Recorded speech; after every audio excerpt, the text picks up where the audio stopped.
भारत के धार्मिक विभाजन के बाद आज देश में वक्फ बोर्ड की स्थापना हुई 1954 में। और तब से लेकर के वक्फ बोर्ड का एक काम रहा है कि कैसे भारतवर्ष की जमीनों को अपने नियंत्रण में लिया जाए, उस पर दावा ठोक कर कब्जेदारी स्थापित कर ली जाए। और इसके खिलाफ हैरत हैरान करने वाली बात यह है कि आप सुप्रीम कोर्ट भी नहीं जा सकते हैं। यानी ऐसी व्यवस्था बना दी गई है वक्फ बोर्ड के लिए कि अगर वो किसी संपत्ति पर अपना दावा ठोकता है तो आप सर्वोच्च न्यायालय नहीं जाएंगे, वक्फ बोर्ड ट्राइब्यूनल में जाएंगे। कहने को हम धर्मनिरपेक्षता की आड़ में जल रहा है पूरा देश। साल दर साल आपके अस्तित्व को समाप्त करने के लिए लोग कार्य कर रहे हैं, षड्यंत्र चल रहा है। और हम सब मूल मुद्दों से भटक करके तरह तरह के प्रलोभन और ये जो हमारे नेताओं द्वारा आरक्षण की व्यवस्था हुई, कैसे हिंदू समाज को बांटने का षड्यंत्र चल रहा है और पीठ पीछे खंजर घोंपने का काम किया जा रहा है। उन्हीं में से एक काम है वक्फ बोर्ड का। जब देश का विभाजन हो गया धर्म के आधार पर, तो यहां पर एक धर्म विशेष के लिए एक बोर्ड बनाने की क्या जरूरत थी? और उसके बाद जब 1954 में जब इसका गठन हो गया तो बाद में इसको और मजबूत बनाने की क्या जरूरत थी? इसने न्यायालय को महत्व नहीं दिया, इसने समानता को महत्व नहीं दिया, इसने न्याय को महत्व नहीं दिया। जरा सोचिए किस मानसिकता के लोग हैं जो साल दर साल वक्फ बोर्ड के जरिए इस देश की तमाम संपत्तियों पर कब्जा कर रहे हैं।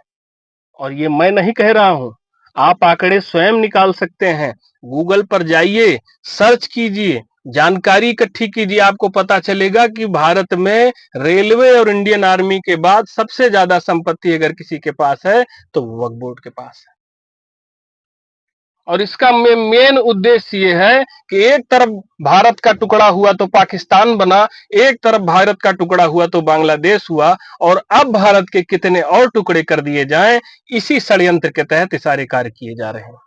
ये वो लोग हैं जिनको न भारत की संस्कृति से सरोकार है, न इस भारत के संस्कारों से मतलब है, न भारत की गौरवशाली सभ्यता से कोई मतलब है। इनको मतलब है तो केवल अराजकता और आतंक फैला करके उस जिहादी मानसिकता को बढ़ावा देने का, और उसी के तहत ये काम कर रहे हैं। और आंखें मूंद कर बैठे हो तो खोल लीजिए और देखिए अफगानिस्तान में क्या हुआ, और देखिए आज बांग्लादेश में क्या हो रहा है। बांग्लादेश की प्रधानमंत्री अपने ही देश को छोड़कर भागती है, और पूरे विश्व में 57 मुस्लिम देशों में से एक भी देश उनको सहारा देने के लिए, संरक्षण देने के लिए, सुरक्षा देने के लिए तैयार नहीं बैठा है, और ना ही आमंत्रण दिया। शेख हसीना जाती कहां पर है? वो भारत आती हैं, भारत में अपने और अपने परिवार के साथ वो आती हैं और सुरक्षित महसूस करती हैं। भारत ने सदैव अपने शरण में आए हुए लोगों को सुरक्षा दी है, लेकिन इसे धर्मशाला बनाने का प्रयास जो चल रहा है ये बहुत पीड़ाजनक है। बांग्लादेश से ही तमाम रोहिंग्या यहाँ घुसपैठ कर कर बैठे हुए हैं, हर राज्य में, हर जिले में लगभग पहुंच चुके हैं। ये देश की आंतरिक सुरक्षा पर सवालिया निशान है और बड़ा खतरा है। हम कैसे इससे निपटेंगे? सबसे पहले तो हमें हिंदू समाज जो आज बट रहा है, विभाजित हो रहा है, राजनीतिक मंच के माध्यम से हमारे नेता जो हैं सत्ता की मलाई काटने के चक्कर में आपको विभाजित कर रहे हैं, वहां आपका भाईचारा, सामाजिक समरसता सब कुछ ध्वस्त हो रहा है। और पीठ पीछे खंजर घोंपने का काम आपके जिहादी लोग करेंगे। जिस दिन जनसंख्या का समीकरण बदलेगा उस दिन सारे सेकुलरिज्म के सूरमा भागते हुए दिखाई देंगे। अब भागते भूत भूत को जैसे लंगोटी सही होती है, आपको लंगोटी भी नसीब नहीं होगी। आज 80% हिंदू हैं भारत में, और देख लीजिए किसी भी क्षेत्र में अगर आतंक और अराजकता फैलती है तो वहां किस कौम के लोग होते हैं? जिस दिन ये संख्या बदलेगी, ये समीकरण बदलेगा। आज पश्चिम पश्चिम बंगाल में देख लीजिए 8,000 से अधिक गांव हिंदू आबादी से विहीन हो गए। केरल में देख लीजिए, वहां पर आबादी जिस क्षेत्र में इनकी आबादी अधिक होती है, ये अपनी व्यवस्था, अपना कानून वहां पर चलाना शुरू कर देते हैं। इनको संविधान से मतलब नहीं है, शरिया पर चलने वाले लोग। और सरकार जो आज इसमें बात कर रही कि हम इसमें संशोधन करना चाहते हैं, इसमें संशोधन की जरूरत नहीं है।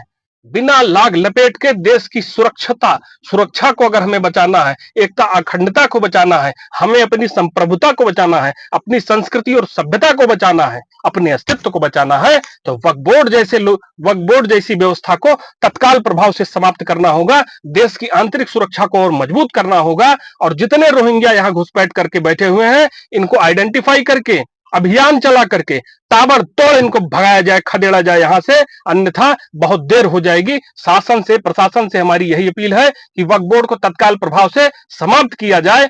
आदरणीय हमारे प्रधानमंत्री जी से हमारी अपील है कि अविलंब वक्फ बोर्ड को समाप्त किया जाए।